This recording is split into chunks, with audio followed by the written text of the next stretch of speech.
अस्सलामुअलैकुम। आप देख रहे हैं मेरा यूट्यूब चैनल और मुझे कहते हैं अतीक खालिद धन्याल। और आज हमने बात करनी है कौमी सलामती कमेटी के इजलास के हवाले से जो ब्रीफिंग हुई है, उस हवाले से हमने बात करनी है कि एलामिया जो जारी हुआ है। तो उससे पहले आपसे कहेंगे, आगे बढ़ने से पहले आपसे कहेंगे कि अगर आपने हमारा चैनल सब्सक्राइब नहीं किया तो चैनल को सब्सक्राइब कीजिएगा ताकि हर आने वाली वीडियो आप तक पहुंच सके, और बेल आइकॉन को लाजमी क्लिक कीजिएगा ताकि नोटिफिकेशन आप तक पहुंच सके। अच्छा, हमने जो बात करनी है जो आज कौमी सलामती कमेटी का इजलास हुआ है उस हवाले से, लेकिन उससे पहले भी जो चीज़ें हमने डिस्कस करनी है वो थोड़ा सा जानना बहुत ज़रूरी है कि जो कौमी सलामती कमेटी का इजलास हुआ है वो हुआ क्यों है, असल में क्या वजह थी कि इसकी ज़रूरत पड़ गई थी कौमी सलामती कमेटी का इजलास। नाज़रीन, जो 27 मार्च को जो उस वक्त के वज़ीर-ए-आज़म इमरान ख़ान साहब थे उनके ऊपर अदम एतमाद पेश हुई थी, जो 8 मार्च को अदम एतमाद पेश की गई थी। तो 27 मार्च को उन्होंने एक जलसा किया है, परेड ग्राउंड में एक जलसा किया गया जिसमें बातें तो बहुत सी हुई, लेकिन यह कि एक ख़त लहराया गया, एक कागज़, एक पेज लहराया गया जिसमें उन्होंने इल्ज़ाम आयद किया कि उन्होंने कहा कि इसमें मतलब बैरूनी साजिश है, पाकिस्तान के ख़िलाफ़ जो बैरूनी साजिश हो रही है ये एक मरासला है जिसमें ये सब कुछ वाज़ेह है। और उस वक्त उन्होंने बताया गया था कि जो अदम एतमाद पेश की गई है, इस अदम एतमाद के पीछे बैरूनी मुदाखलत है, बैरूनी हाथ हैं, यानी कि ये पाकिस्तान की जानिब से ये अदम एतमाद नहीं है, इसके पीछे बैरूनी हाथ हैं। तो ये बात उस वक्त उन्होंने कही थी, जिसके बाद काफ़ी जो है पाकिस्तान की सियासत में हलचल मच गई थी और समझ लें कि दौड़े लग गई थी। तो उस वक्त जो है अपोजिशन थी, अपोजिशन ने उस वक्त कहा था कि ये कोई ख़त नहीं है, इसका कोई वजूद नहीं है, ये झूठ है, झूठ का पलंदा है। तो ये बात उस वक्त कही गई थी। अच्छा, ये बात अभी जो है मैं आपके साथ थोड़ा सा डिस्कस करना चाहूँगा। जैसे कि कल मतलब थोड़ी सी बात मैंने आपके साथ कोड की थी कल की वीडियो में। मैंने आपको कहा था कि जब गवर्नर ने, जो उस्मान बुज़दार ने जो इस्तीफ़ा दिया था वज़ीर-ए-आज़म इमरान ख़ान साहब को, तो उस वक्त उन्होंने कहा था, जो अपोजिशन थी, अपोजिशन ने कहा था कि इस्तीफ़ा ऐसे नहीं होता। लेकिन अब जो है मामलात बिगड़े तो कहते हैं कि इस्तीफ़ा, गवर्नर ने कहा कि इनका इस्तीफ़ा क्योंकि गवर्नर को दिया जाता है, तो वज़ीर-ए-आला का जो इस्तीफ़ा होता है वो गवर्नर को दिया जाता है, वज़ीर-ए-आज़म को नहीं दिया जाता। तो तब जो है मामलात, उस वक्त अपोजिशन ने शोर मचाया था कि जो ऐसे नहीं हो सकता कि वज़ीर-ए-आज़म को इस्तीफ़ा दिया जाए। उस वक्त उन्होंने कहा था कि इस्तीफ़ा मतलब नहीं हुआ। तो आज जब मामलात बिगड़े हैं, जब गवर्नर ने कहा कि उस्मान बुज़दार ही वज़ीर-ए-आला हैं क्योंकि वज़ीर-ए-आज़म को इस्तीफ़ा नहीं दिया जाता, तो आज वो कहते हैं कि नहीं इस्तीफ़ा हो गया है। तो अब जो है मामलात कुछ ऐसे ही, आज की वीडियो में भी ऐसे ही होंगे कि उस वक्त जो कहा गया था 27 मार्च को कहा गया था कि इस कागज़ में कुछ भी नहीं है, कोई सदाकत नहीं है, ये बिल्कुल जाली है, इस ख़त का कोई वजूद ही नहीं है। तो ये बात उस वक्त कही गई थी, जो कि आज जो है कहा गया है कि ये वो जो मरासला है उसमें ये था वो था। है वो बात भी डिस्कस करेंगे, लेकिन यह है कि उस वक्त कहा गया था इसमें ख़त में कोई सदाकत नहीं है, ये खाली पेज था, इसमें इसका कोई वजूद नहीं है। तो उसके बाद जो 27 मार्च के बाद 31 मार्च को कौमी सलामती कमेटी का इजलास होता है। उस इजलास में आर्मी चीफ़ जनरल क़मर जावेद बाजवा होते हैं, तीनों मुसल्लह अफ़वाज के सरबराहान होते हैं, और इसके अलावा वफाकी काबीना होती है। वहाँ पे बाकी वो जो मतलब वहाँ पे जो बाकी स्टाफ जो होता है वो भी मौजूद होता है। अच्छा, कौमी सलामती कमेटी के मुशीर ने जो मतलब उस वक्त एक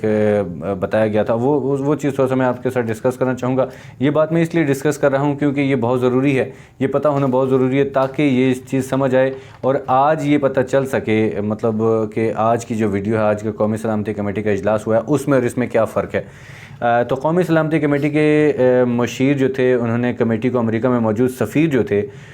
उनके साथ होने वाली मुलाकात, यानी कि डोनाल्ड लू की जानिब से जो मुलाकात हुई है उसके बारे में ब्रीफ़ किया था। तो उस ब्रीफिंग के बाद कमेटी ने अमरीकी ओहदेदार यानी कि डोनाल्ड लू की जानिब से इस्तेमाल की गई ज़बान को गैर सफारती करार दिया था। कमेटी और अच्छा ये चीज़ मतलब ये इसको गैर सफारती करार दिया था। और उस वक्त जो मतलब ये है कि जो मतलब 31 मार्च को जो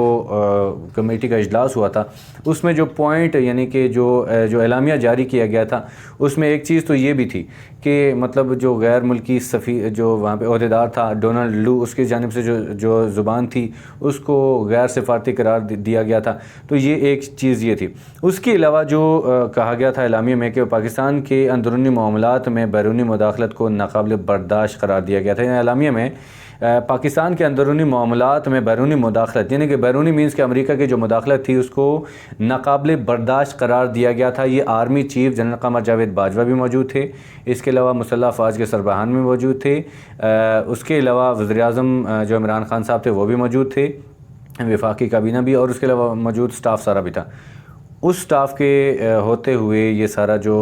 हुआ था, तो ये मतलब एलामिया जो जारी किया गया था, और ये एक एक चीज़ जो मतलब बयान थी कि किसने क्या कहा, आर्मी चीफ़ ने क्या कहा, मुसल्लह फ़ौज के सरबराहान किसने क्या कहा, वज़ीर-ए-आज़म ने क्या कहा था, तो ये एक एक चीज़ मतलब एक मतलब ऑफिशियल की गई थी, बताया गया था कि इसमें कौमी सलामती कमेटी में हुआ क्या था।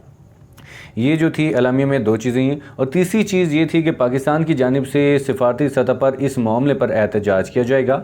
अच्छा, यानी कि सिफारती मामले पर एहतजाज किया जाएगा। तो ये चीज़ मैं ये डिस्कस करना चाहूँगा और ये आपको बताना चाहूँगा कि ये जो ज़ुबान जो इस्तेमाल की गई है, सबसे पहले मैं इसके हवाले से थोड़ा सा मैं डिस्कस करना चाहूँगा कि ज़ुबान इस्तेमाल क्या की गई, किस तरह से मतलब क्या हुआ। जब पिछला जो इजलास हुआ 31 मार्च को, तो उस वक्त कौमी सलामती कमेटी के मुशीर ने कमेटी को अमेरिका में मौजूद सफ़ीर के साथ होने वाली मुलाकात जो डोनाल्ड लू की जानिब से थी उसके बारे में ब्रीफ़ किया था। जो कौमी सलामती कमेटी के जो आज जो कल जो ब्रीफिंग हुई है, जो आज की कौमी सलामती कमेटी का इजलास है, उसमें जो ब्रीफिंग हुई है, असद मजीद ने ख़ुद ब्रीफिंग दी थी, लेकिन उस वक्त जो है मुशीर ने, कौमी सलामती कमेटी के मुशीर ने जो ब्रीफिंग दी थी, तो असद मजीद ने ख़ुद भी जो है वज़ारत ख़ारजा को ये तमाम मामलात जो हुए थे, उनकी जो मीटिंग हुई थी डोनाल्ड लू के साथ, वो मामलात जो है उन्होंने वज़ारत ख़ारजा को बताए भी थे। अच्छा, जिसके बाद कमेटी ने अमरीकी ओहदेदार डोनाल्ड लू की जानिब से इस्तेमाल की गई ज़ुबान को गैर सिफारती करार दिया था, और कमेटी इस नतीजे पर पहुंची थी कि अमेरिका पाकिस्तान के अंदरूनी मामलात में मुदाखलत के मुतरादिफ है, जो किसी सूरत काबिल कबूल नहीं है।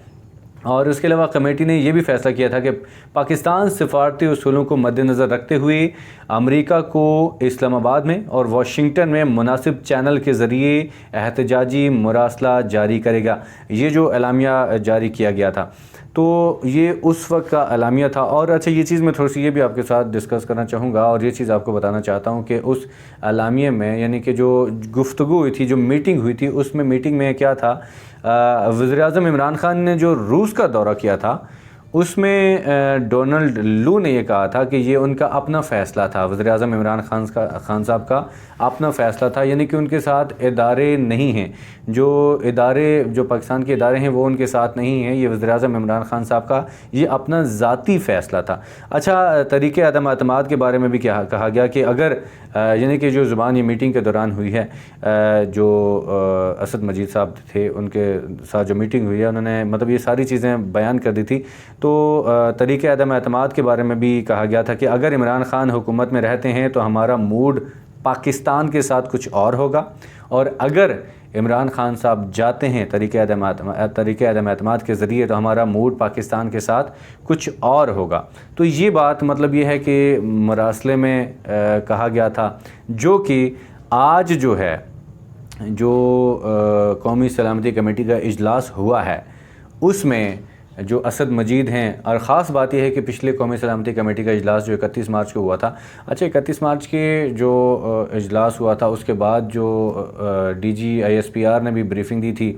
तो उस ब्रीफिंग के दौरान भी उन्होंने कहा था कि पाकिस्तान में अमेरिका की यानी कि बैरूनी मुदाखलत हुई है, नाम तो नहीं लिया था कि बैरूनी मुदाखलत हुई है, सख्त तरीन मुदाखलत हुई है। ये बात उस वक्त उन्होंने एक उनकी जो प्रेस कॉन्फ्रेंस हुई थी, जो बात की थी, उसमें उन्होंने कहा था कि पाकिस्तान में मुदाखलत हुई है, सख्त तरीन किस्म की मुदाखलत हुई है। तो ये बात तो पहले तो कौमी सलामती कमेटी में इजलास में ये बात डिस्कस हुई थी, और ये एलामिया जारी किया गया था कि पाकिस्तान में काफ़ी हद तक मुदाखलत हुई है।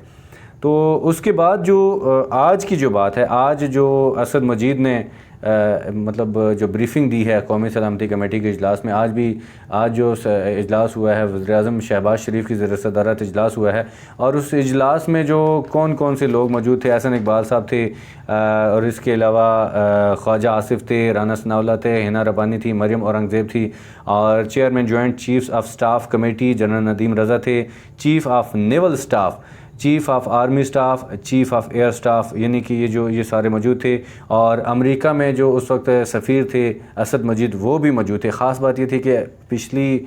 जो कौमी सलामती कमेटी का इजलास था उसमें नहीं थे, लेकिन यहाँ पे मौजूद थे।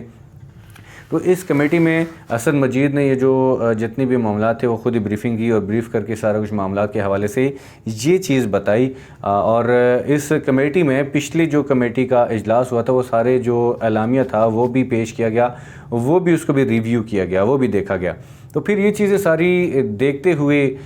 जो मतलब वहाँ पे सारे मामलात हुए, तो उसमें ये चीज़ कही गई कि ये जो मतलब पाकिस्तान में बैरूनी मुदाखलत हुई है, पाकिस्तान में बैरूनी मुदाखलत हुई है। तो ये चीज़ मतलब ये कहा यह जा रहा है कि जो आज का जो एलामिया जारी हुआ है, जो वज़ीर-ए-आज़म शहबाज शरीफ की जानिब से जो कौमी सलामती कमेटी का इजलास हुआ, उसमें जो उसका जो एलामिया था उसमें मतलब उन्होंने जो बात की है, उन्होंने मतलब वो गोल मोल करने की कोशिश की। और उन्होंने कहा कि सिक्योरिटी इदारों की तहकीक के दौरान गैर मुल्की साजिश के कोई सबूत नहीं पाए गए। गौर से सुनिएगा कि शहबाज शरीफ की ये जो जानिब से ये जो आज इजलास हुआ है कौमी सलामती कमेटी का, उसका जो एलामिया है उसमें कहा गया है कि सिक्योरिटी इदारों की तहकीक के दौरान गैर मुल्की साजिश का कोई सबूत नहीं पाया गया। और एलामिया के मुताबिक हुकूमत गिराने के ख़िलाफ़ कोई साजिश नहीं हुई, यानी कि बैरूनी साजिश कोई नहीं हुई। और उन्होंने जो शहबाज शरीफ हुकूमत है उन्होंने अमेरिका को ग्रीन चिट जो ना क्लीन चिट दे दी है। तो अमेरिका को बिल्कुल साफ़ शफाफ करके पेश कर दिया है। जबकि साजिश के बारे में कहा जाए तो साजिश और मुदाखलत की बात की जाती है कि साजिश नहीं हुई, मुदाखलत हुई है।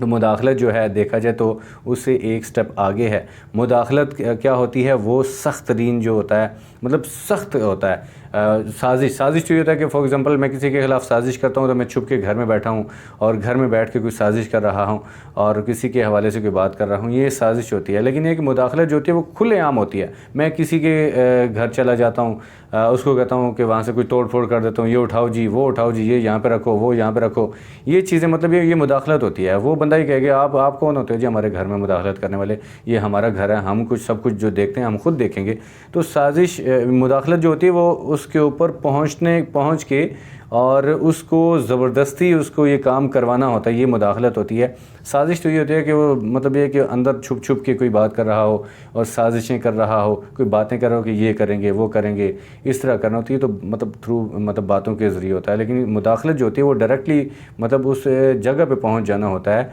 जिसके ख़िलाफ़ मतलब मुदाखलत या साजिश की जाती है। तो ये मतलब साजिश मुदाखलत को एक मतलब बना के आगे किया जा रहा है कि साजिश हुई है, मुदाखलत नहीं हुई, मुझे या मुदाखलत हुई है, साजिश नहीं हुई। तो क्योंकि DG ISPR ने कहा था मुदाखलत हुई है, तो अच्छा ये साजिश हुई या मुदाखलत हुई तो पाकिस्तान के ख़िलाफ़ ही हुई ना। तो पाकिस्तान हमारा मुल्क है, हमें पाकिस्तान की सोचना चाहिए, ना कि हमें सोचना चाहिए कि शहबाज शरीफ की, ना कि हमें सोचना चाहिए इमरान खान साहब की, किसी की भी मतलब ये सोच में मतलब सोचे बगैर हमें ये पाकिस्तान के हवाले से सोचना